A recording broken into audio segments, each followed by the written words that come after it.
કૃષ્ણ ભગવાનના જીવનની 10 રહસ્યમય વાતો. શ્રી કૃષ્ણએ ક્યારેય પોતાનું શસ્ત્ર ન ચલાવવાનું વચન તોડ્યું હતું. મહાભારત યુદ્ધ પહેલા કૃષ્ણ ભગવાને પાંડવો માટે રથ હાંકવાનો નિર્ણય કર્યો અને વચન આપ્યું હતું કે તેઓ ક્યારેય શસ્ત્ર નહીં ઉઠાવે. પરંતુ ભીષ્મ પિતામહે પાંડવો ઉપર હુમલો કર્યો ત્યારે કૃષ્ણ ભગવાન ક્રોધિત થયા અને પોતાનું વચન તોડીને ચક્ર લઈને ભીષ્મને મારવા દોડી ગયા હતા. પરંતુ ભીષ્મે શરણાગતિ સ્વીકારી એટલે ભગવાન પાછા વળી ગયા હતા.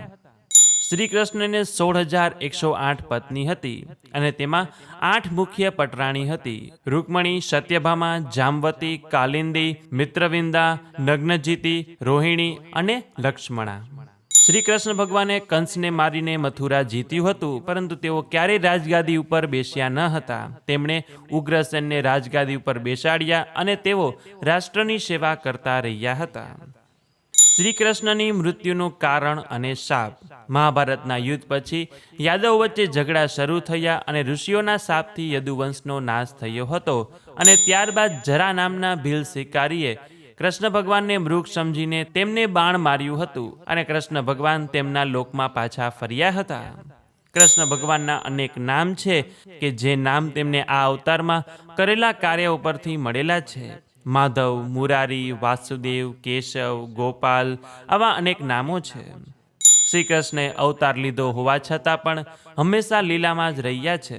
તેઓ ભલે ભગવાન વિષ્ણુના અવતાર હતા, પણ તેઓએ પોતાનું દેવી સ્વરૂપ હંમેશા લોકોથી છુપાવ્યું છે અને મનુષ્ય અવતારમાં જ તેમણે જીવન જીવ્યું છે.